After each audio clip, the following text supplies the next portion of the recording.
Imagine spending your life savings on a gift meant to show your love, only to watch it handed to the one person who least deserves it. Stick with me while I share my story, and if it touches you, don't forget to support our channel by hitting that subscribe button, dropping a like, and sharing it with the people you care about. My name is Lyra, and this all started when I bought my parents the one thing they always dreamed of, a reliable car, only to learn their loyalty wasn't toward me. I grew up in a small Arizona town.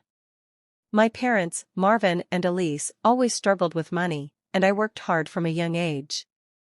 My younger sister, Sable, was treated like a precious gem even when she made careless choices. Still, I wanted to do something kind. After years of saving, skipping vacations, and driving a car that barely started, I finally bought them a silver SUV. When I surprised them, they cried and hugged me. I felt proud, thinking this moment would bring us closer. But a week later, I noticed something strange. The SUV was never at their house. One day, I saw Sable driving it like it belonged to her. She didn't even look surprised. My parents admitted they had given it to her because she needed it more. They brushed off my feelings and made me seem dramatic. Sable laughed, telling me to relax. I felt completely unappreciated.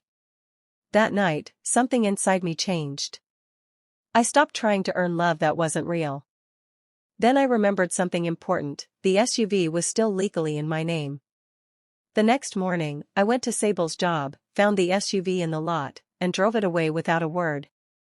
The calls and messages came fast, but I ignored them. When I faced my parents, they yelled, but I stayed calm. I reminded them the car was mine until I chose otherwise. They didn't like hearing that, but it was the truth. I eventually blocked their numbers and focused on myself. For the first time, I felt peace. Taking back the car wasn't just revenge, it was me finally choosing. Lyra came from a quiet desert town where people knew each other's routines better than their own. Her parents, Marvin and Elise, were the kind who carried stress in their shoulders and never quite caught up with bills or rest. Money slipped through their hands faster than they could earn it, and the house always felt like it was one broken appliance away from falling apart. Even as a kid, Lyra understood that stability was something other families had, not hers. When she reached college age, there was no discussion about support or help. She handled it all alone. She enrolled at a community college first, then transferred later, managing long shifts at a diner in the mornings and stocking shelves at a small grocery store at night. Every dollar mattered.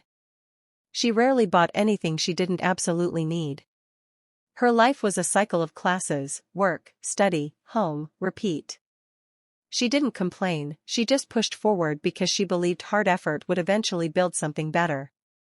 Her sister, Sable, lived in a different world despite growing up under the same roof. Where Lyra was quiet and responsible, Sable was bold, impulsive, and somehow always forgiven. If Sable missed school, Elise excused it. If she broke something, Marvin shrugged it off. When Lyra made small mistakes, she faced lectures. When Sable created chaos, she received sympathy. It wasn't hidden or subtle. Lyra noticed it early, but she kept her thoughts to herself, convincing her heart that being reliable was enough, even without recognition. Teachers praised Lyra for her dedication, but at home, attention flowed toward Sable. Friends joked that Sable was the star of the family, and though they meant no harm, the words stung. Still, Lyra continued focusing on goals she set for herself. She didn't expect applause or rewards. She wanted independence, something she couldn't find in her childhood home. As the years passed, that divide between the sisters widened. Sable drifted from one short-lived. Lyra began setting aside whatever she could long before she had stability in her life. Instead of treating herself, she focused on growing a small fund she hoped would someday turn into something generous. Friends invited her to weekend trips, outings, and celebrations, but she always found a reason to pass. She didn't resent them, she just knew her priorities sat somewhere else entirely. Her wallet stayed tight, her choices practical, and her patience steady. She also relied on a vehicle far past its prime. It groaned every time she twisted the key, and the engine shook as though it might quit without warning. The interior smelled faintly of old vinyl, and the radio barely worked. Still, she kept driving it because replacing it meant losing money she preferred to tuck away. She became an expert at listening for new noises under the hood, just in case it decided to protest louder than usual. Mechanics told her it was living on borrowed time, but she held on to it anyway, determined not to dip into her savings. During quiet nights, she would sit at her small kitchen table and picture something special she could eventually give her parents, something they would never be able to obtain on their own. She wanted to offer them comfort they had never experienced, a sense of security they had always lacked. The thought stayed with her, shaping every choice she made. She clipped coupons, bought generic groceries, and avoided anything unnecessary. Her coworkers teased her about being frugal, but she didn't mind. She knew exactly why she was doing it. Whenever her old vehicle shook or sputtered, she reminded herself of her purpose. She imagined her parents having a way to travel without worry, not relying on unpredictable rides or old machinery. She pictured them driving with peace of mind, something they rarely enjoyed. That vision drove her harder than any reward for herself. Little by little, her savings grew. Watching the numbers increase felt like watching a slow sunrise, faint at first but growing brighter. She never complained about the sacrifices. In her heart, she believed that offering her parents something reliable and lasting would make every difficult choice worthwhile. When Lyra reached the point where her savings account finally matched the number she had aimed for, she could hardly believe it. She stared at the total on the screen, her breath catching as she realized she had actually done it. All those quiet nights balancing bills, all the skipped plans, all the worn-out miles on her old ride had led her to this moment. She didn't celebrate out loud, instead, she let a quiet smile form as she imagined the look on her parents' faces. She spent a few weekends visiting different dealerships, wanting something sturdy but not flashy, something her parents could trust. When she saw the silver SUV sitting under the shade of a tall sign, she paused. It wasn't new, but it looked cared for. The body gleamed. The interior smelled clean. The engine hummed steadily. She took it for a short drive and felt certain this was the right one. Signing the paperwork felt surreal. She had worked for so long, and now she held the proof of her effort in the form of a set of keys resting in her palm. She wanted the moment of giving it to be memorable. She found a small blue box with a soft lid, placed the keys inside, and tied it with a simple ribbon. When she drove the SUV to her parents' home, her heart beat faster than it had in years. She parked it out front and walked inside, greeting them with the box tucked behind her back. She asked them to sit at the table, and when she placed the box in front of them, they looked puzzled. Elise opened it first. For a second, both parents just stared at the keys. Then everything seemed to burst open at once. Elise covered her mouth, tears streaming instantly. Marvin blinked hard, as if unsure whether he was seeing correctly. They rushed to hug her, their voices shaking with emotion. Seeing them. In that moment, she truly believed she had given them something that came straight from her heart, and that they understood just how much it meant. Within only a few days, Lyra started sensing that something felt slightly off. Each time she stopped by her parents' house after work, the spot in front of their porch sat empty.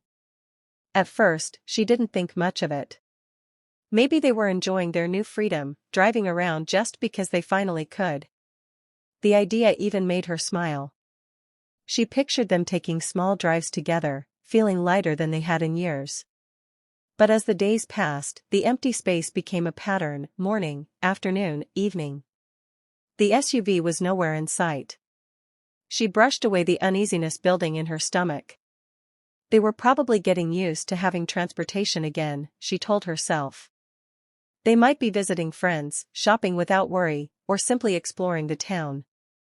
She pushed the doubts aside, refusing to let anything spoil the gift she had been so excited to give. One afternoon, after finishing her shift, she decided to drop off some groceries for them. She pulled onto her usual route, humming softly, trying to shake off the stress from work. She approached an intersection near her apartment complex, waiting for her turn to move forward. Then came a sharp, attention-grabbing blast of a horn right behind her. The sound startled her, and she turned quickly, annoyed and confused.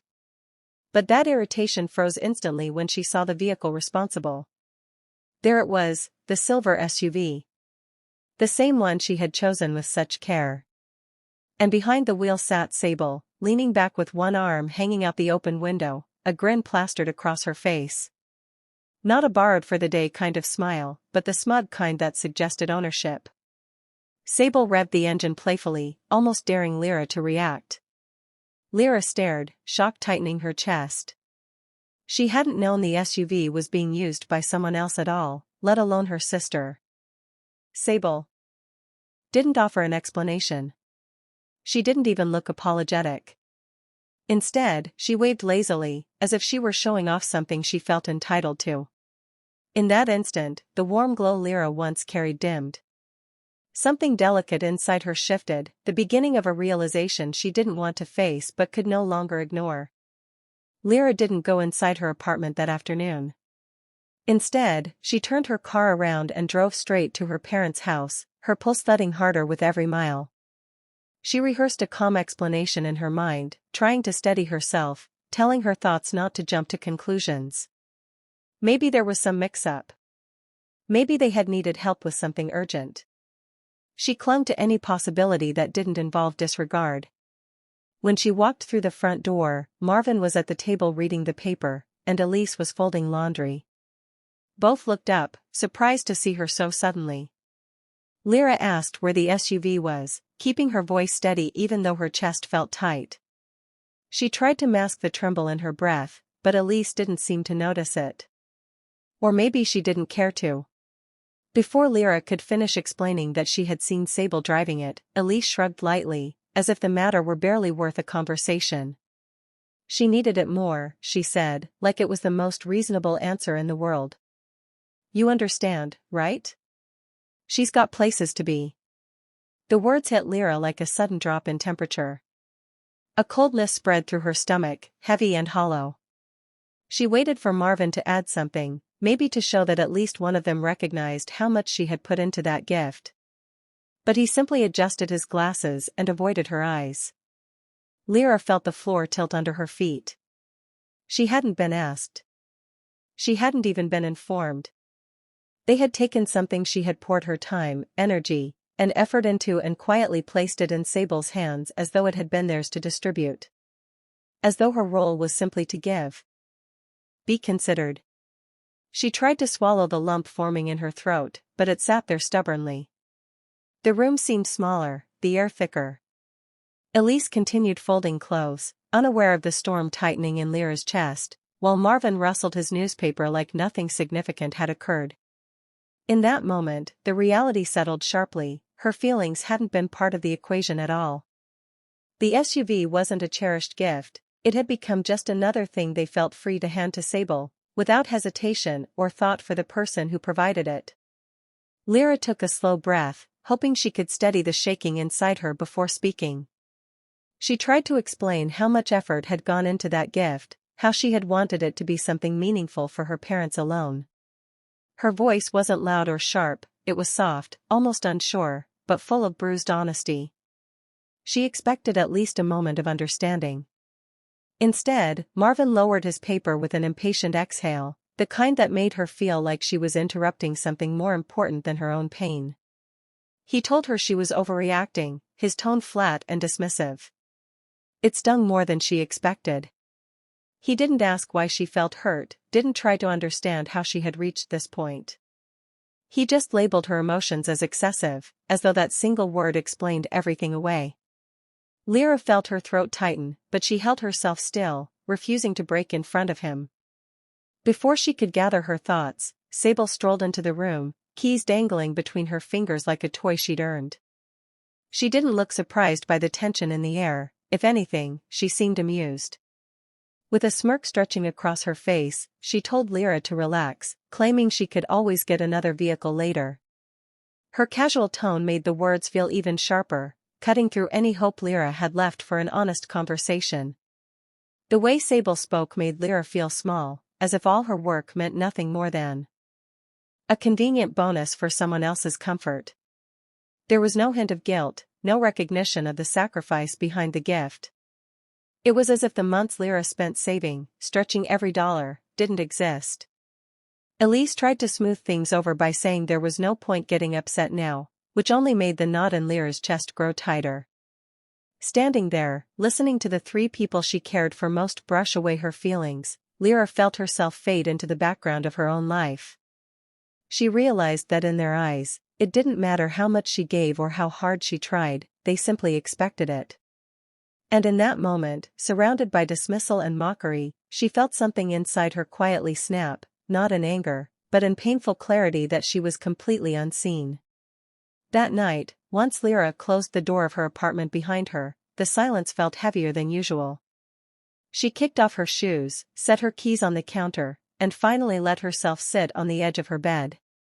The room was dim, lit only by a small lamp she rarely used, and the stillness made her chest ache. She pressed the heel of her hand against her eyes, trying to stop the sting gathering there, but the emotions she had held back all evening pushed through anyway. She wasn't angry in the loud, fiery way some people experienced anger.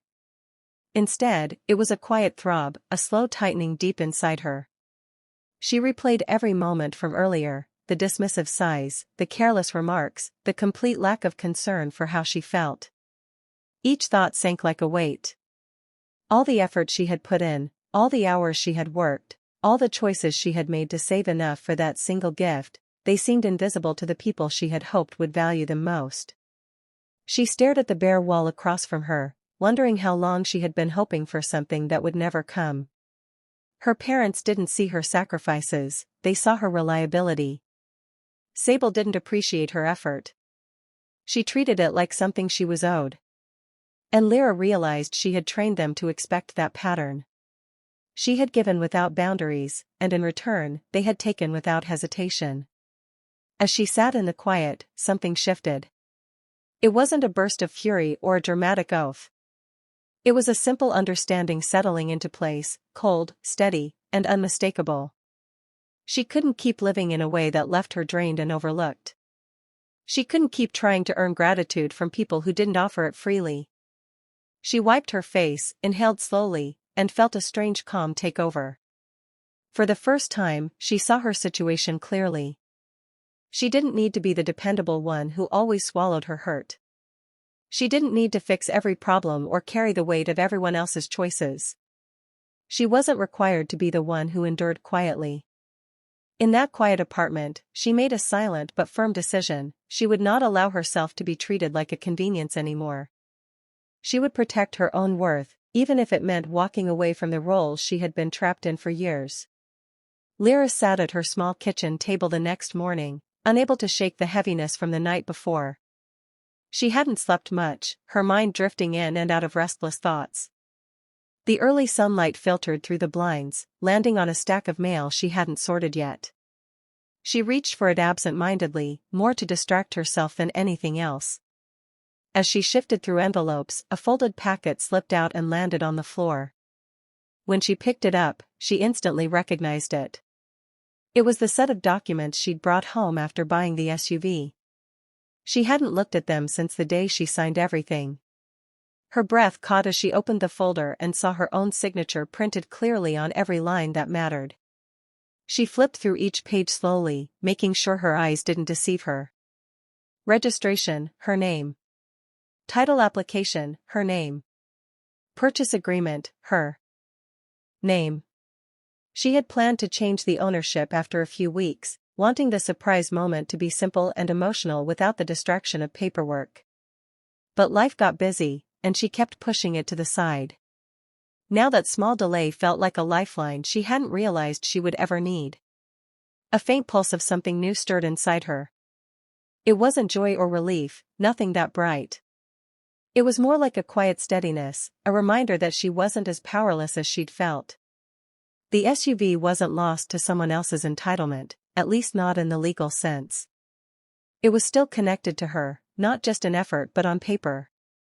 That fact brought a strange sense of grounding.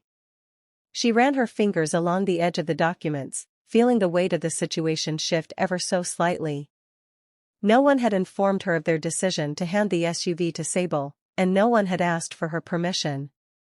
Yet here was proof that her intentions mattered more than their assumptions.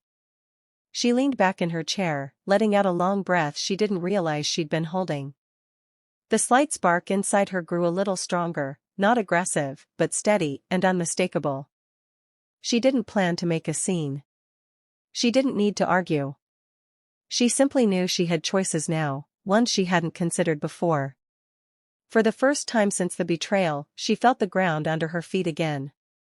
The next day, Lyra woke earlier than usual, a sense of purpose replacing the tension that had weighed on her for weeks. She dressed quickly, grabbed her bag, and headed straight for the SUV. The streets were quiet, the morning air crisp, and every step toward the car felt deliberate. She didn't rush, but there was a steady determination in her movements she hadn't felt in a long time. When she arrived at the lot where Sable worked, her heart sank briefly at the sight of the SUV sitting exactly as it always did, pristine, untouched, and waiting. The keys were in the ignition, glinting in the sun, as if daring her to act. For a moment, she just stood there, observing, letting the significance of what she was about to do settle in. Then, without hesitation, she slid into the driver's seat. The familiar smell of leather and engine oil greeted her, bringing a fleeting memory of the day she first bought the vehicle. She pressed the key into the ignition, and the engine hummed to life smoothly, as though acknowledging her claim. With a careful glance around to make sure no one was watching too closely, she locked the doors and started to drive away. Each turn of the wheel felt liberating, a quiet assertion of control she hadn't allowed herself before. As she navigated familiar streets toward her own apartment, her phone began buzzing incessantly. Calls, texts, notifications, all from her family, all urgent, all demanding. But she didn't stop or look. She focused on the road, on the feeling of reclaiming what was rightfully hers. Every beep and vibration of her phone was just noise, background static to the clarity she finally felt. By the time she pulled into her own driveway, a calm had settled over her that she hadn't known in months. The SUV wasn't just a car anymore. It was proof of her decision to stop letting others dictate her life. Lyra stepped out, took a deep breath, and for the first time in a long while, she allowed herself to smile, knowing she had taken a stand without shouting or pleading. Lyra didn't wait long before facing the storm she knew was coming. She parked the SUV in front of her parents' house and walked up to the door, each step steady, her hands folded loosely in front of her. When Marvin opened it, his face twisted in shock and anger. Elise followed behind, eyes wide and glistening, while Sable burst from the living room, her voice sharp and panicked. "You're ruining everything!" Sable shouted, slamming her hands on the counter. "Do you even care what this does to me?" Lyra stayed calm, letting her words come slowly and clearly. "This car was meant for Mom and Dad, not for anyone else. It wasn't meant as a reward for you, Sable. I gave it to them because I wanted them to have something safe and reliable." Her parents' faces turned red, Marvin opening his mouth to argue, Elise clutching her hands like she might break. Sable's yelling rose higher, accusing Lyra of selfishness, of taking what wasn't hers to begin with. But Lyra didn't flinch. She took a deep breath and added, "If you can't appreciate it, then I will. This car belongs to me until I decide otherwise." Marvin slammed his fist on the table, shouting over her, trying to regain control of the situation. Elise's shoulders shook as she began to cry, and Sable fumed, spitting out threats about lawyers and consequences. Through it all, Lyra maintained her composure. She didn't scream, she didn't beg, she didn't try to prove herself through anger. Instead, she simply stated the truth. The paperwork listed her name, she had every right to decide where the car went, and no amount of shouting could change that. For the first time, her parents and sister had to confront the reality that their expectations didn't override her authority. Lyra's calm, measured voice cut through the chaos, leaving them stunned. In that moment, the power shifted. She wasn't pleading, bargaining, or justifying, she was simply standing in the space she had earned, unshaken and resolute. The days after the confrontation were heavy and quiet. No messages, no calls, just the echo of the tension that had built over months now settling like dust in every corner of her life. Lyra moved through her routine without responding to the attempts at reconciliation, feeling a mix of relief and sadness that was difficult to untangle. Each unanswered message reminded her that she had made a choice to protect herself, and though it was lonely at first, it also felt necessary. Sable's attempts to reach her grew increasingly desperate, filled with guilt and blame, but Lyra refused to engage. One by one, she blocked her sister, shutting the door firmly on the manipulation and the endless demands. Her parents followed soon after, their voices filtered through messages that only tried to pressure her into guilt or obedience. Lyra didn't respond. She had learned that her silence was stronger than any argument they could throw at her. With the noise cut off, she finally had space to breathe. She scheduled maintenance for the SUV, taking the time to clean it thoroughly, check every system, and feel connected to the car in a way that went beyond ownership. Driving it on empty weekend roads became a quiet ritual, a reminder that she had reclaimed control over her life and her decisions. She also began taking care of herself in small but significant ways. She cooked meals she actually enjoyed, allowed herself extra sleep, and spent hours reading and planning without interruption. Slowly, the weight of resentment began to ease, replaced by something sturdier, a sense of self that wasn't dependent on approval. Lyra realized that for the first time in years, she was investing in her own peace rather than trying to fix the expectations of others. Each drive, each careful choice, each quiet moment alone reinforced that she was no longer trapped in patterns that drained her.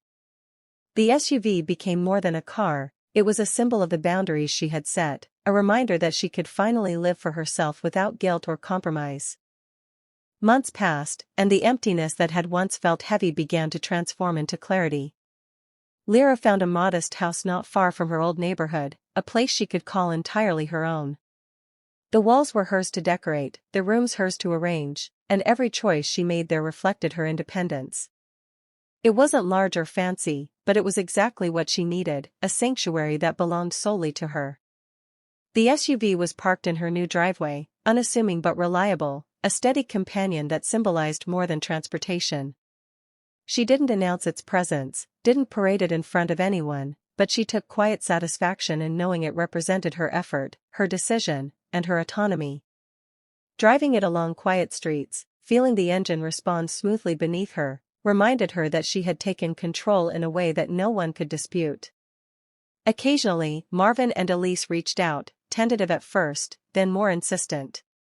Lyra answered politely, keeping conversations brief, measured, and emotionally contained. She didn't allow herself to be pulled back into old dynamics. She could have reacted angrily or sought to punish them, but she realized true power wasn't in lashing out, it was in maintaining boundaries and protecting her own space.